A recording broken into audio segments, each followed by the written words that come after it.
పిల్లలకి స్కూల్ పాఠశాల అయితే పేరెంట్స్కి స్కూల్ పేరెంట్స్శాల.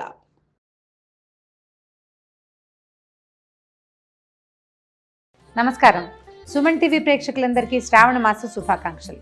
శ్రావణ మాసంలో వచ్చే వరలక్ష్మి వ్రతం కానీ, మంగళగౌరి వ్రతం కానీ, సంవత్సరంలో మనం ఏ వ్రతాలు చేసుకున్నా కూడా తోరాలు తయారు చేసుకుంటాం. అయితే ఈ తోరాలు మనం సత్యనారాయణ వ్రతం అప్పుడు బ్రహ్మగారే చేస్తారు. మనం ఇంట్లో చేసుకునేటప్పుడు మాత్రం తోరాలు సొంతంగా చేసుకుంటాం. 2-3 రకాలుగా తోరాలు తయారు చేసుకోవచ్చు. ఎలా చేసుకోవాలో చూద్దాం. అయితే ఇలాంటి మందపాటి దారంతోటైనా లేదా ఇలా సన్నటి రీల్ దారంతోటైనా చేయొచ్చు. సాధారణంగా 3 పొరలు, 3 పేటలు లేదా 5 పేటలు లేకపోతే 9 పేటల దారం తీసుకోవచ్చు. ఈ దారంతో 9 పేటలు తీస్తే ఇంతలా వస్తుంది, కొంచెం కష్టం అవుతుంది. దీంతో అయితే 9 పేటలు తీసుకోగలుగుతాం. 2 చేసి చూపిస్తాను, మీ వీలు వెంబడి చేసుకోండి.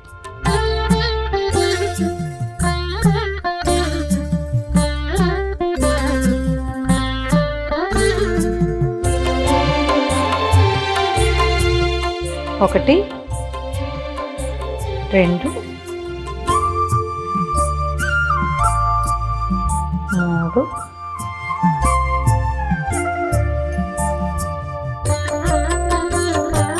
4, 5.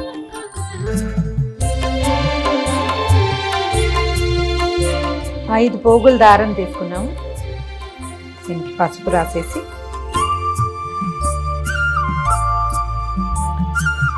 సెంటర్లో ఒక ముడి వేసుకోవాలి.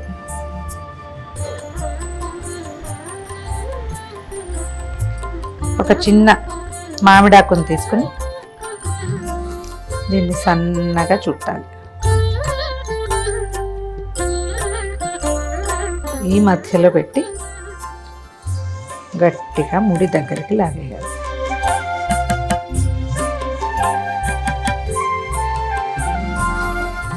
సెంటర్లో ఉంది కదా, ఇటు 4 సాదా ముళ్ళు వేసేసుకోవాలి.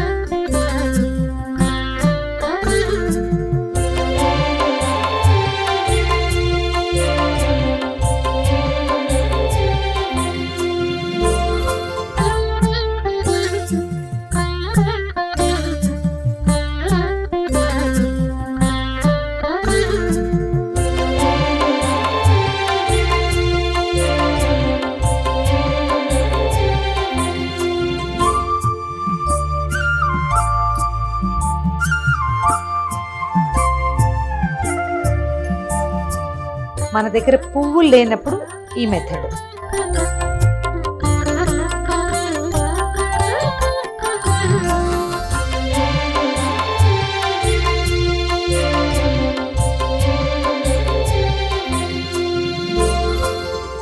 ఐదు పొరలే తీసుకున్నాము. సెంటర్ తీసుకోవటము, మధ్యలో ఒక ముడి.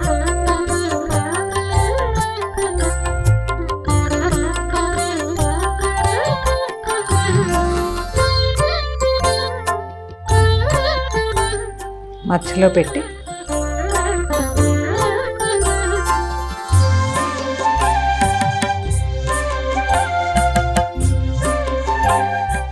మధ్యలోకి ముడేసేయాలి. ఏ పక్కకు ఆ పక్క పువ్వులు దూర్చేసేయాలి.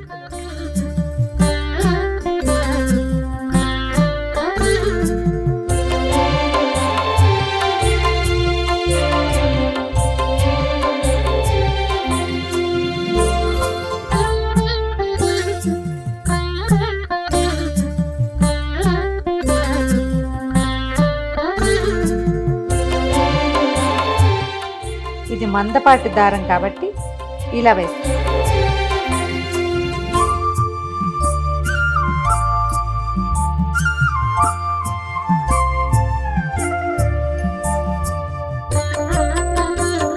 రెండు పక్కల పువ్వులతో ముడివేసి 1, 2, 3, 4, 1, 2, 3, 4 మొత్తం 9 ముళ్ళు. రెడీ. ఇప్పుడు 3. ఈసారి సన్నటి రీల్ తీసుకుంటాము. కొందరిళ్లలో 9 పోగులు వేసే అలవాటు ఉంటుంది. ఆ 9 పోగులు ఈ దారంతో అయితే బాగా కుదురుతుంది.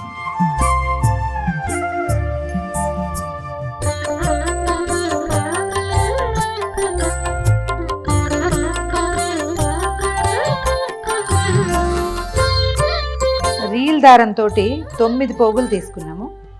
దారానికి చక్కగా పసుపు రాసి కొంచెం కొస వదిలిపెట్టుకుని ఇక్కడి నుంచి మనం మామూలుగా పువ్వులకి దండ కడతాం కదా, అట్లా కట్టేసుకోవాలి.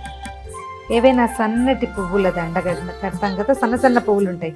ఇవి మన కనకాంబరాలు, తర్వాత ఏమో మన నందివర్ధనాలు అలాంటివి. ఇట్లా మామూలు పువ్వుల దండకి ఎట్లా ముడేస్తాం అలా వేసేసుకోవాలి. కాస్త దూరంగా కడితే సరిపోతుంది.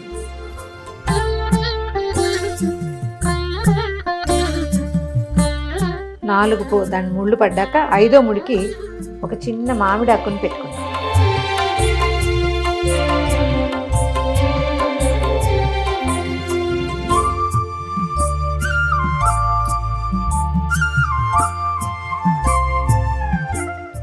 ఇంకొకసారి సెక్యూర్డ్గా ఇంకొక ముడి వేసేద్దాం.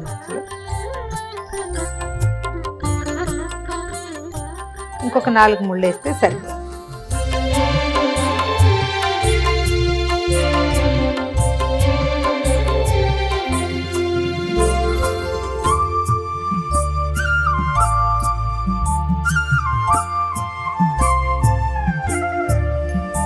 ఒకటి 2 3 4 5 6 7 8 9.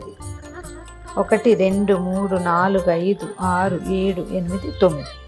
1 2 3 4 5 6 7 8 9. ఈ 9 గ్రంథులకి పూజ చేస్తారు. అమ్మవారి ఒక్కొక్క నామాన్ని చెప్తూ ఓం కమలాయై నమః ప్రథమ గ్రంథిం పూజయామి, ఓం రమాయై నమః ద్వితీయ గ్రంథిం పూజయామి, ఓం లోకమాత్రే నమః తృతీయ గ్రంథిం పూజయామి, ఓం విశ్వజనన్యై నమః చతుర్థ గ్రంథిం పూజయామి, ఓం మహాలక్ష్మ్యై నమః పంచమ గ్రంథిం పూజయామి, ఓం క్షీరాబ్ధితనయాయై నమః షష్టమ గ్రంథిం పూజయామి, ఓం విశ్వసాక్షిణ్యై నమః సప్తమ గ్రంథిం పూజయామి, ఓం చంద్రసోదర్యై నమః అష్టమ గ్రంథిం పూజయామి, ఓం శ్రీవరలక్ష్మ్యై నమః నవమ గ్రంథిం పూజయామి. ఈ నామాలు చెప్తూ ఈ 9 మూడుల మీద కుంకుమతోటి, పసుపు కుంకాలు లేదా మన అక్షతలతోటి పూజ చేసుకుని తర్వాత వీటిని కుడి చేతికి కట్టుకోవాలి. బధ్నామి దక్షిణే హస్తే నవసూత్రం శుభప్రదం పుత్రపౌత్రాభివృద్ధించ సౌభాగ్యం దేహి మే రమే. ఈ శ్లోకం చెప్తూ కుడి చేతికి కట్టుకోవాలి. ఇది ఎట్లా అంటే చేతిలో కొన్ని అక్షింతలు తీసుకుని చేయి గుప్పడి మూసి వెనక్కి తిప్పాలి. ఇంట్లో ఉన్న వాళ్ళు ఎవరితోటైనా సరే కుడి చేతికి కట్టించుకోండి, లేదా మీరే ఒక ముడి కాస్త జాగ్రత్తగా వేసి తర్వాత అక్షతల్ని అమ్మవారి మీద వేయటం, మళ్ళీ అక్షంతలు తీసుకుని కథ వింటమే. చూశారు కదా, మీ వీలు వెంబడి ఎలా కుదిరితే అలా చేసుకోండి.